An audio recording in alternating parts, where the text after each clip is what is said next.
6월 28일 월요일 뉴송아의 온라인 큐티를 시작하겠습니다. 오늘 큐티의 말씀은 시편 18편 30절부터 50절까지의 말씀이고요. 제가 읽은 말씀은 30절 한 절의 말씀입니다.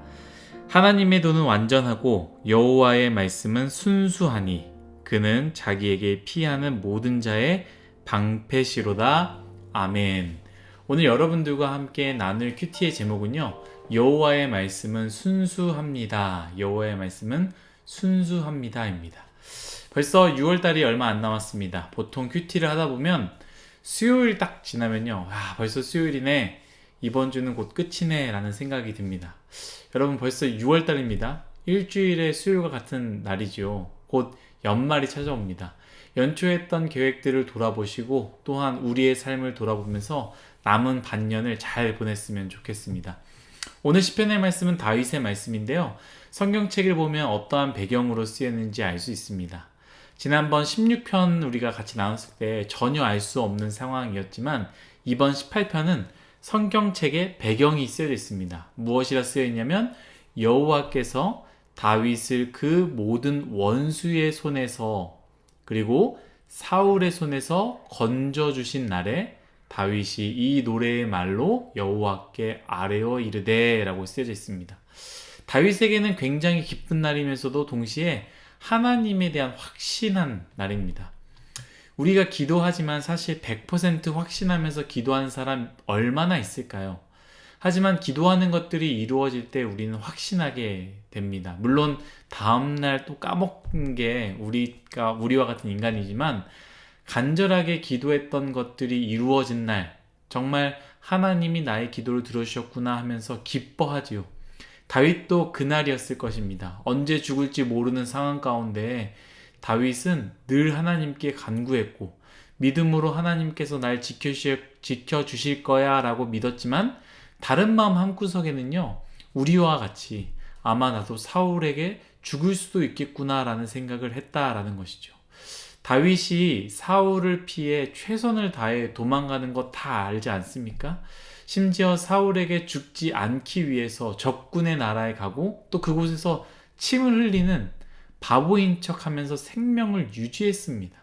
그만큼 하나님이 나를 도와주시겠지라는 확신에 찬 그러한 모습보다는 살기 위해 발버둥 쳤다라고 보는 것이 조금 더 맞지 않을까. 다윗도 우리와 다를 게 없는 인간이다. 하나님께 간절히 기도했지만 동시에 그 의심으로 살았다라는 것이죠.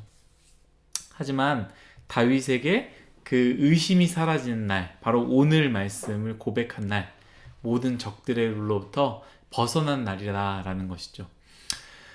이제 오늘 말씀 전체를 보면요, 다윗의 고백이 꽤나 공격적입니다. 특히 37절부터는요, 자신의 적들에 대해서는 여지를 두지 않고 온갖 저주와 그들의 패망을 보여줍니다.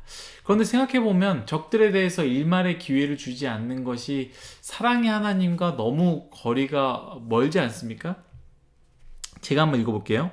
내가 내 원수를 뒤쫓아 가리니 그들이 망하기 전에는 돌아서지 아니하리이다.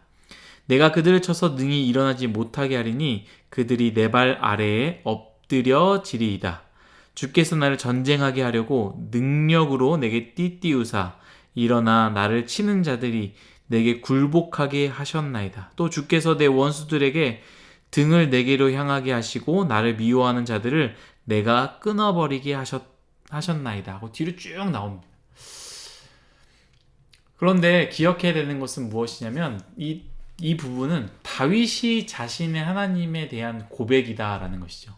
자신이 은혜를 찬양으로 올려드린 것이다 라는 것을 꼭 기억해야 돼요. 하나님은 사랑과 은혜의 하나님입니다. 세상에 어떤 악한 인간이라도 하나님께 돌아오길 바라는 것이 바로 하나님의 마음입니다. 그러나 이것은 하나님의 마음이 이러하냐라기보다는 다윗이 너무나 기쁘고 다윗이 이 부분에 대해서 하나님을 찬양하고 높이는, 우리 하나님은 이런 분이다 라고 개인적 찬양 고백이었다라는 것을 꼭 기억했으면 좋겠습니다. 저는 오늘 이 말씀 전체적인 부분에서 한 부분을 묵상했는데요. 그 부분은 오늘 우리가 본문을 읽은 부분, 오늘 큐티의 제목과 같이 하나님의 말씀은 순수하니 라는 말씀입니다. 일단 영어 성경으로 봤을 때는요, 흠이 없다 라는 뜻이에요. 그리고 세 번역으로 봤을 때는 말씀에 티도 없다. 그러니까 하나님 여호와의 말씀은 흠이 없다. 또 세 번역으로 여호와의 말씀에는 티도 없다라고 번역되었습니다. 말씀 자체에 불순물이 들어가 있지 않다라는 거예요. 말씀이 틀리지 않고 변하지 않고 오점이 하나도 없다라고 해석할 수 있는데요. 동시에 순수하다라는 표현을 생각해 보면 우리가 저 사람 순수해, 때묻지 않았어 라는 표현을 할 수 있지 않습니까? 그 말은 무엇입니까? 그 말 자체가 이 사람은 의도적이지 않고 정치적이지 않고 어떤 편견을 가지지 않는 마음을 순수한 마음이라고 표현할 수 있습니다. 말 그대로 순수하지 않다라는 것은 무엇이겠습니까? 방금 말했던 것과 같은 반대 행동이죠. 행동에나 말에 숨은 의도가 있고 그것을 통해서 자신의 이익을 위한다라고 표현할 수 있다라는 것이죠. 저는 하나님의 말씀이 순수하다라는 이 말씀이 굉장히 은혜가 됐고 마음에 와닿는데요. 하나님 말씀에는 우리의 표현대로 순수합니다. 불순물이 들어가고 거짓말이 들어가 있는 게 아니라 정말 말 그대로 순수한 거예요. 의도하지 않습니다. 숨은 내용이 없습니다. 보이지 않는 정치적인 계산이나 편견이 전혀 없다라는 것이죠. 얼마나 은혜가 됩니까? 하나님의 말씀이 의도함이 있고 편견이 있고 숨은 내용이 있다면 어떻겠습니까? 이 말은요, 우리가 숨은 의도를 가지고 있고 우리가 정치적인 계산으로 이 말씀을 읽어도 그 말씀은 순수하게 우리에게 그 말씀 그대로 나아간다라는 것이에요. 곧 이 말씀은 어떤 사람이든지 그 말씀을 듣는 자가 어떠한 마음이든지 어떤 좋지 않은 사람이고 그러한 마음과 이런 것들과 상관없이 그 말씀은 순수하게 읽는 사람에게 반응한다라는 거예요. 더 쉽게 말하면 이렇게 말할 수 있습니다. 죄인이 말씀을 읽어도 그 말씀은 유효합니다. 더러운 죄인이 그 말씀을 들어도 그 말씀은 유효하다라는 거예요. 하나님의 말씀이 죄인이기 때문에 작용하지 않는 것 아닙니다. 너는 죄인이기 때문에 이 말씀은 난 효력을 갖지 않을 거야 라지 않는다라는 거예요. 말씀은 순수하여서, 하나님의 말씀은 순수하여서 어떤 사람이든 어떤 의도이든 어떤 마음이든 말씀으로 나아가면 그 말씀은 하나님의 말씀으로 반응하게 된다라는 거예요. 사랑하는 윗송아이 여러분, 그렇기에 어떠한 상황이든지 먼저 말씀으로 나아가십시오. 먼저 말씀으로 나아오십시오. 말씀으로 나아가면 여러분이 어떠한 상황이든지 그 말씀은 반응합니다. 여러분들이 아무리 의도를 가지고 말씀을 붙잡으려 한다 할지라도 그 말씀은 순수하여서 여러분들의 삶 가운데 그 말씀은 생명력을 가진 채로 역사할 것입니다. 오늘 하루도 그 순수한 하나님의 말씀을 붙잡는 하루 되기를 간절히 기도하겠습니다. 하나님, 하나님의 말씀은 순수합니다. 우리의 마음 같지 않습니다. 우리의 마음을 읽는 사람들 앞에 우리의 마음을 숨기고 또한 우리의 마음을 그 사람에게 보여주지 않은 채 내 뜻대로 이루어지길 바라는 마음이 우리의 마음입니다.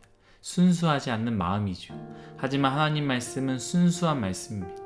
어떤 것도 들어가 있지 않습니다. 더러움도 들어가 있지 않고 어떤 더러운 티조차도 들어가 있지 않습니다. 그렇기 때문에 우리가 어떠한 사람이든 어떠한 의도를 읽든 어떻게 나아가든 그 말씀은 순수하여 우리에게 그 말씀 능력대로 우리에게 삶에 작용된다라는 것을 우리가 말씀을 통해 배웠습니다. 주님, 우리가 말씀을 붙잡고 그 순수한 말씀을 나아갈 수 있도록 은혜 내려 주옵소서. 내가 죄인이고 내가 부족하고 난 연약하지만 말씀으로 나아갑니다. 하나님, 순수한 말씀 나에게 살아 역사하게 하여 주옵소서. 감사하며 고마우신 예수님의 이름으로 기도드렸습니다. 아멘.